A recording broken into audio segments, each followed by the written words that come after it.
Hello నమస్తే welcome to our channel మిసాన్ TV. నేను మీ శాన్వి. ఈరోజు మనతో పాటు మన స్టూడియోలో ఉన్నారు Genclears pharma private limited COO and అలాగే జనుర్వేద రీసెర్చ్ హెడ్ అయిన రామకృష్ణ ఆరాధ్యుల గారు. మరి ఆయనతో మాట్లాడదాం. హాయ్ సార్, నమస్తే. నమస్తే. ఎలా ఉన్నారు sir? Yes, I'm fine. Sir, ఇప్పుడు చూసుకుంటే వయసుతో సంబంధం లేకుండా చిన్న పెద్ద అని లేదు అంటే క్లైమేట్ చేంజ్ అయినా సరే ఎక్కువగా ఆస్తమా అనేది చూస్తూ ఉంటాము. మరి last time already Covid time కోసం మాట్లాడుకున్నాం. మరి ఈ మెడిసిన్ ఆస్తమాలో ఎట్లా పనిచేస్తుంది అంటారు? ఇప్పుడు నువ్వు ప్రశ్న అడగడంలోనే చక్కటి సమాధానం ఉంది. అంటే అట్మాస్ఫియర్ చేంజ్ని బట్టి మనుషులకి ఇమ్యూనోమాడ్యులేషన్ ప్రాబ్లమ్స్ వస్తాయి, ఇమ్యూన్ ప్రాబ్లమ్స్ వస్తాయి. దానికి ఆస్మాకి కోవిస్ట్రమ్ ఏ విధంగా పనిచేస్తుంది అనేటువంటి చక్కటి ప్రశ్న. కోవిస్ట్రమ్ అనేటువంటి ప్రోడక్ట్ మనం ఆవు తాలూకా మొదటి పాలు, జున్ను పాలు లేకపోతే ముర్రు పాలు అంటారు, దాని నుంచి మనం ట్యాబ్లెట్స్ కింద తయారు చేసి మనం దీన్ని ఇస్తున్నాం అని చెప్పాము. సరే, ఇది చెప్పే ముందు ఏంటంటే మనకి వాయు పురాణంలోని లేకపోతే మహాభారతంలో కూడా ఈ లంగ్ తాలూకా కెపాసిటీస్ గురించి చక్కటి వివరణ ఉంది. అంటే ఇవాళ lung taluka capacity is the number 1 predictor for disease అని చెప్తున్నారు. అంటే లంగ్ తాలూకా కెపాసిటీ బాగుంటే వాటికి ఏ విధమైనటువంటి జబ్బు రాదు అని. ఇప్పుడు ఈ ఆస్మా అనేది ఏంటంటే రెస్పిరేటరీ ట్రాక్ట్ రిలేటెడ్ డిసీజ్. ఇది అంటే బై మిస్టేక్ లేకపోతే అట్మాస్ఫియర్ చేంజ్ అవ్వడం మూలనో ఎయిర్ వేస్ బ్లాక్ అయిపోతాయి, అంటే కన్స్ట్రిక్ట్ అవుతాయి అన్నమాట. దానివల్ల ఏం జరుగుతుంది, వాళ్ళకి బ్రీతింగ్ అనేది కష్టం అయిపోతుంది. ఇది నేరో అవ్వడం, స్వెల్ అవ్వడం, ఒక విధమైనటువంటి వాప్ అనమాట. ఇది వాయునాళాలు ఇవన్నీ కూడా. నేను ఇందాక పురాణాల్లో చెప్పాను కదా నీకు, జలస్తంభన అనేటువంటి విద్య ఒకటి ఉందని చెప్పి మహాభారతంలో ఉంది. జలస్తంభన ఏంటంటే వాడు నీటిలోకి వెళ్ళిపోయి ఎంతసేపు అయినా ఉండగలడు. దానికి కారణం ఏంటంటే వాడు లంగ్ కెపాసిటీ చాలా ఎక్కువ అనమాట. అందులో మనం ప్రత్యక్షంగా చెప్పుకునేటువంటి క్యారెక్టర్ ఎవరంటే దుర్యోధనుడు. దుర్యోధనుడు నీటి బయట కూడా ఒకే విధంగా బిహేవ్ చేయగలడు, ఎందుకంటే వాడికి లంగ్ కెపాసిటీ ఎక్కువ. అట్లాగే వాయు పురాణంలో మన అట్మాస్ఫియర్ అంటే ఒక పర్టికులర్ 150 కిలోమీటర్స్ దాటిన తర్వాత, ఎర్త్ దాటిన తర్వాత వాయువు తగ్గిపోతూ ఉంటుంది. ఒక పర్టికులర్ ప్లేస్కి వెళ్ళేసి దాన్ని రోదసి అంటారు, అంటే నో ఎయిర్ ఎట్ ఆల్. అక్కడ కూడా మనుషులు పూర్వం సంచారం చేసి వచ్చేవారు. అంటే వాళ్ళ లంగ్ కెపాసిటీ ఎంత గొప్పది.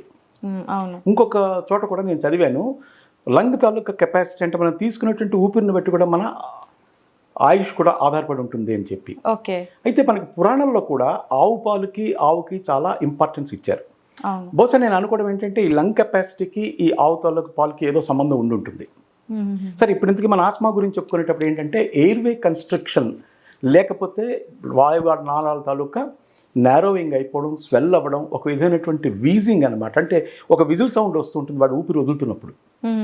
ఇదంతా దీన్ని ఆస్మా కింద చెప్పుకోవచ్చు.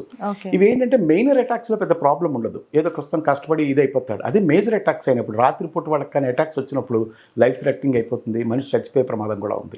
ఇప్పుడు ఆస్మా అనేది వరస్ట్ కండిషన్. వాడు ఏం చేస్తాడంటే ఈ ఊపిరి తీసుకోవడంలోనే వాడి జీవితం గడిచిపోతూ ఉంటుంది. సరైనటువంటి ఎయిర్ అందదు. లంగ్ కెపాసిటీ ఏంటంటే ఎయిర్ పీల్చుకోవాలి, దీన్ని వదిలిపెట్టేయాలి. ఇప్పుడు మన పురాణాల్లో చూసుకుంటూ ఉంటే అంటే ఈ ఎయిర్ తాలూకా టెక్నిక్స్ని, లంగ్ తాలూకా కెపాసిటీని పెంచుకుందుకు చాలా టెక్నిక్స్ అంటూ చెప్పారు. అదే meditation. Meditation is nothing but breathing exercise. సరే, ఇప్పుడు ఇంతకీ ముఖ్యంగా ఈ ఆస్మాకి కోవిస్ట్రమ్కి నువ్వు అడిగినటువంటి ప్రశ్న ఇంకో రిలేషన్ కూడా ఉంది. దీనికి ఏంటంటే కోవిడ్ వచ్చి వెళ్ళిపోయిన తర్వాత, అంటే మనం ప్రపంచాన్ని 2 భాగాలకు చేసుకోవచ్చు. ఒకటి కోవిడ్కి ముందు, తర్వాత కోవిడ్ తర్వాత. కోవిడ్లో ఏం జరిగిందంటే ప్రతి మనిషి కూడా ఇర్రెస్పెక్టివ్, అసలు ప్రపంచంలో ప్రతి మనిషి కూడా ఈ కోవిడ్తో ఫైట్ చేశాడు. కోవిడ్ అనేది ఏంటంటే mainly respiratory disease, respiratory construction, airways construction, lung కెపాసిటీని పోగొట్టుకోవడం, ఇవంతా కూడా. లంగ్ కెపాసిటీ ఏమైందంటే తగ్గుకుంటూ పోయింది. వీళ్ళకి ఏంటంటే ఇవాళ కాకపోతే రేపైనా సరే ఈ తాలూకా అటాక్స్ జరిగే ప్రమాదం ఉంది, ఆస్మా అటాక్స్. అట్మాస్ఫియర్ చేంజ్ అవడమే కాదు, చాలా రకాలుగా కూడా ఈ ఆస్మా అనేది వస్తుంటుంది. ముఖ్యంగా మనం చెప్పుకోవాలి ఏంటంటే దీని సిమ్టమ్స్ మనం చెప్పుకోవాలి ఏంటంటే difficulty in breathing, chest pain, గుండెల్లో పట్టిసినట్టు ఉండడం, ఎంతసేపటికి ఊపిరి ఆడకపోవడం, షార్ట్ బ్రెత్నెస్ ఉంటారు అన్నమాట. ఇవన్నీ కాకుండా ఏం జరుగుతూ ఉంటుందంటే వీటిని మూడు విధాలుగా డివైడ్ చేయొచ్చు మనం. ఒకటి ఏంటంటే ఆక్యుపేషనల్, వాడు చేసే పని, వాడు చేసేటువంటి వృత్తి వల్ల కూడా ఈ ఆస్మా అనేది ఎఫెక్ట్ ఉంటుంది. ముఖ్యంగా పెయింట్లు వేసేవాళ్ళు, డస్ట్ దులిపేవాళ్ళు, వీళ్ళందరికీ కూడా వస్తూ ఉంటుంది. రెండోది ఏంటంటే ఎక్సర్సైజ్ ఇండ్యూస్డ్. వీళ్ళు ఎక్సర్సైజ్ చేసే వాళ్ళకి కూడా తొందరగా ఆస్మాటిక్ అటాక్స్ వస్తూ ఉంటాయి. అంటే ఎప్పుడైతే నువ్వు ఎక్సర్సైజ్ చేస్తున్నావో నీకేంటి మోర్ ఆక్సిజన్ కావాలి. మోర్ ఆక్సిజన్ కావాలంటే మోర్ ఇన్హలేషన్ పెరుగుతుంది. ఎప్పుడైతే నువ్వు ఊపిరి ఎక్కువ తీసుకుంటున్నావో నీ హార్ట్ తాలూకా ఫంక్షన్ కూడా పెరుగుతుంది. దీన్ని తట్టుకునే కెపాసిటీ లంగ్స్కి ఉండదు. అప్పుడు వాళ్ళకి ఆస్మా అటాక్ వచ్చే ప్రమాదం ఉంది. వీటిని ఏమంటే 3 భాగాలుగా తీసుకుంటూ ఉంటారు. ఇంకోటి ఏంటంటే జెనెటికల్ డిజార్డర్ కూడా కావచ్చు. ఈ విధంగా ఆస్మాను మనం డివైడ్ చేసుకోవచ్చు. ఏదేమైనప్పటికీ కూడా ఈ సిమ్టమ్స్ వరస్ట్ అయినప్పుడు, వాళ్ళ తాలూకా ఎయిర్ ఈ వాయునాళాలన్నీ కూడా క్లోజ్ అయినప్పుడు మనిషికి సెట్టింగ్ వచ్చేటువంటి అవకాశం ఉంది. అయితే ఇప్పుడు ఏంటంటే ఒక పర్టికులర్ రేస్కి ఇది ఎక్కువగా వస్తుంది అని కూడా ఒక చోట చదివాను నేను. అది ఏదైనప్పటికీ కూడా ఆస్మా అనేది ఒక వర్స్ట్ కండిషన్. దీనికి ఒక ఏజ్ కూడా లేదు. ఇందాక నువ్వు నీ ప్రశ్నలోనే అడిగావు, చిన్న పెద్ద సంబంధం లేకుండా కూడా ఈ ఆస్మాటిక్ అటాక్స్ వస్తూ ఉంటాయి. వీళ్ళు ఏం చేస్తారంటే ఇన్హేలర్ మోసుకుంటూ పోతూ ఉంటారు. ముఖ్యంగా ఇందులో ఏంటంటే ఇమ్యూనిటీ డెఫిషియన్సీ కాకుండా కొన్ని కారణాల వల్ల అట్మాస్ఫియర్లో ఉండేటువంటి ముఖ్యంగా పెట్స్, కొంతమంది కుక్క పిల్లల్ని పిల్లి పిల్లల్ని పెంచుకుంటూ ఉంటారు, ఆ తాలూకా ఫర్ ఉంటుంది కదా, అది కూడా వీళ్ళకి ఎయిర్వే రిస్ట్రిక్షన్ చేయొచ్చు. తర్వాత డస్ట్ దులపడం, ఈ డస్ట్ దులుపుతున్నప్పుడు పెయింటింగ్స్, కొన్ని రకాల కెమికల్స్, తర్వాత కొన్ని డ్రగ్స్ వల్ల కూడా వీళ్ళకి ఆస్మాటిక్ అటాక్స్ ఉంది. ముఖ్యంగా బీటా బ్లాకర్స్ అని చెప్పుకుంటాం.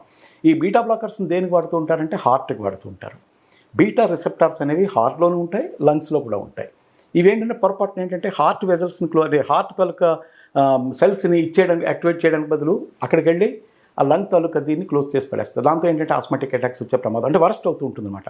సాధారణంగా ఈ ఆస్మా అనేది ఎప్పుడు వరస్ట్ అవుతూ ఉంటుందంటే వీళ్ళకి రొంప చేసినప్పుడు కానీ, జలుబు చేసినప్పుడు కానీ, ఇంకేమైనా ఎయిర్ తాలూకా సంబంధించినటువంటి ఇవి వచ్చినప్పుడు కానీ, ఫీవర్ వచ్చినప్పుడు కానీ మరింత వరస్ట్ అవుతూ ఉంటుంది. సరే, ఏది ఏమైనప్పటికీ కూడా ఈ ఆస్మా అనేది కంట్రోల్ చేయడం చాలా ఇంపార్టెంట్.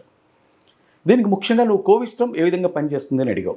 ఈ కోవిస్ట్రమ్ ఏంటంటే మనం ఆవు తాలూకా మొదటి పాలు, లేదా దాన్ని జున్ను పాలు అంటారు, లేదా ముర్రు పాలు అంటారు, వీటి నుంచి తయారు చేస్తాం ట్యాబ్లెట్స్ కింద.